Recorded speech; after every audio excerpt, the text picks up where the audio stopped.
सद्गुरू श्री ब्रह्मचैतन्य महाराज गोंदवलेकर यांचं प्रवचन 2 एप्रिल। सत्संगतीचे 2 प्रकार।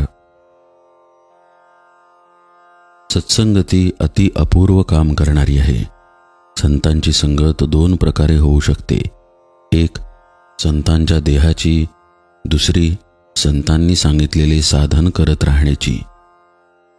यापैकी पहिली म्हणजे संताच्या देहाची संगती लाभणे फार कठीण आणि दुर्मिळ।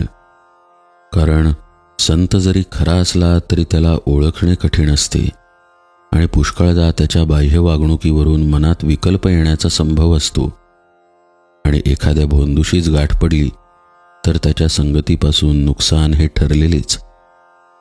म्हणून पहिला म्हणजे संताच्या देहाच्या संगतीचा मार्ग हा पुष्कळदा धोक्याचा ठरण्याचा संभव असतो। दुसऱ्या मार्गाने जाण्यात म्हणजे त्याने सांगितलेले साधन करण्यात बिलकुल धोका नसतो। कारण खरा संत काय किंवा भोंदू साधू काय, कोणीही झाला तरी तो दुसऱ्याला सांगताना खरे आणि बरोबर असेल तेच सांगेल। तो भोंदू असला तरी आपला भोंदूपणा लपवण्याकरता जे बरोबर असेल तेच सांगणे त्याला जरूर असते।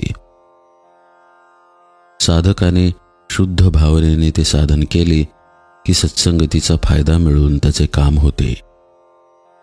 खऱ्या संताच्या देहाच्या संगतीचा लाभ जर दैववशात प्राप्त झाला तर मात्र काम बेमालूम होते।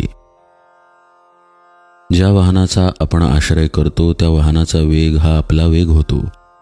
फक्त त्या वाहनात निश्चल बसून राहणे एवढेच आपले काम असते। तसे आपण खऱ्या संताजवळ नुसते पडून राहावे। संताच्या संगतीत आपली कृती अशी काहीच नसते, नुसते अस्तित्व असते। त्यामुळे अहंकाराला वाव न राहून वासनेचा क्षय व्हायला फार मदत होते। तुकाराम महाराजांनी देवाजवळ धनसंपदा मागितली नाही, मुक्ती देखील नको असे म्हटले, फक्त संत संगती दे असे म्हटले। संत संगतीने नाम घेण्याची बुद्धी येते। बुद्धीची स्थिरता ठेवणे हे फक्त नामानेच साधेल। नाम जरूर तेवढे ठेवते आणि बाकीचे नष्ट करून टाकते। पण अनन्य भावाने नाम घ्यावे। नाम घेता घेता बुद्धीला स्थिरता येते आणि मग मनात विकल्प न येता संतांच्या देहाच्या संगतीचा खरा फायदा घेता येतो। सत्संगतीत कष्टाशिवाय ईश्वर प्राप्ती होते। संत संगतीत साधने आपोआप होत असतात।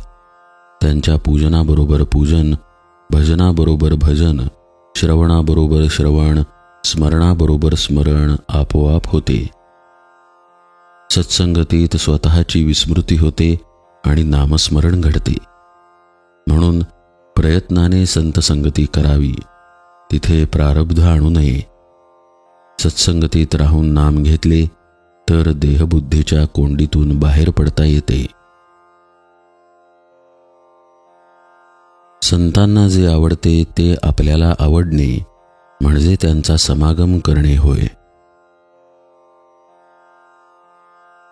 जानकी जीवन स्मरण जय जय राम।